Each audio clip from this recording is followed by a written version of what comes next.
Unprotected by Brett Nelson. Chapter 6.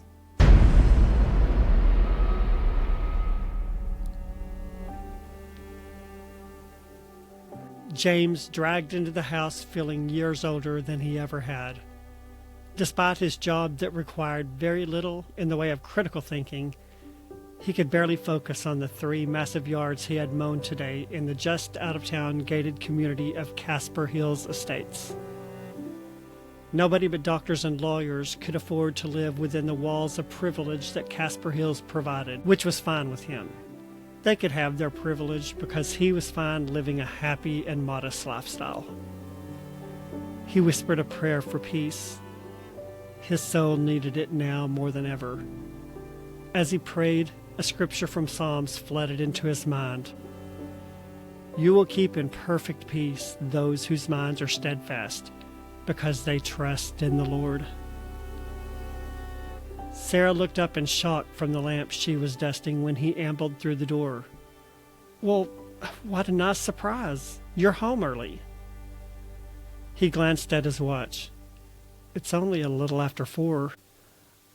I know, but you're rarely home before 6. She planted a kiss on his lips, then brushed the feather duster over his face with a giggle. I'm glad you're home early. Just surprised, that's all.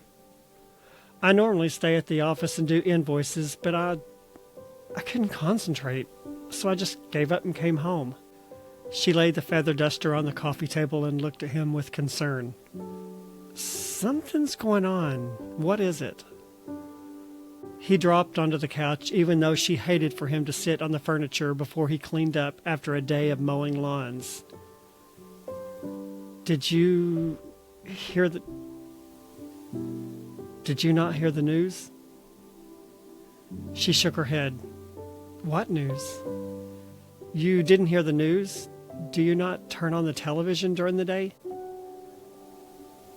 Forget about the television and tell me what's going on. The new proposed amendment passed today. Her hand flew to her chest and her mouth dropped open. We all have to turn in our guns.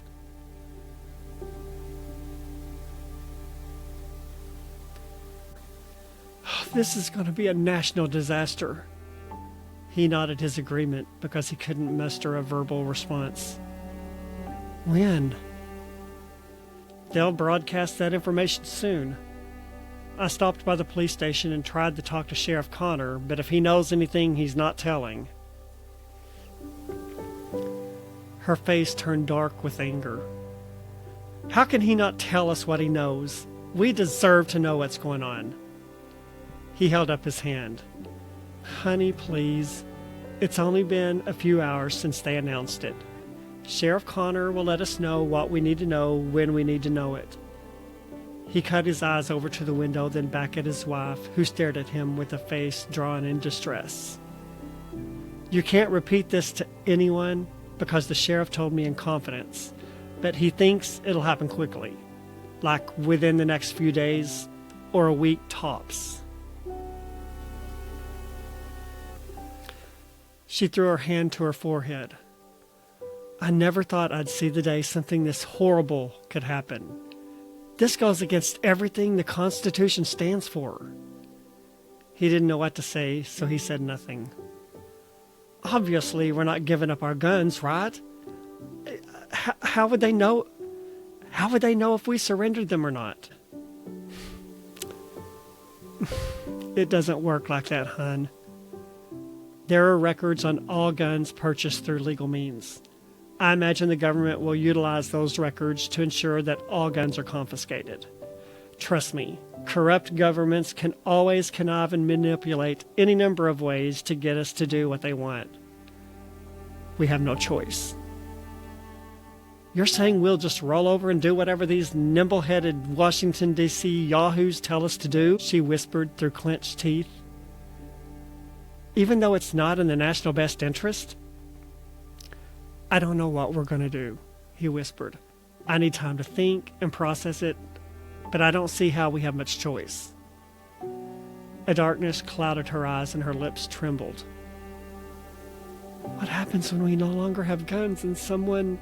Honey, It'll do us no good to talk about what ifs. There's a million what ifs in the world, and most likely none of them will ever happen. Well, I'm not worried about the million what ifs that could happen to us. I'm worried about the one what if that does happen to us. I understand your concerns. I do. But in all the years we've been married, how many times have we needed to pull out a gun and use it to protect ourselves? She didn't speak for several seconds as the gravity of the day's events settled into her mind like an atom bomb. True, she relented.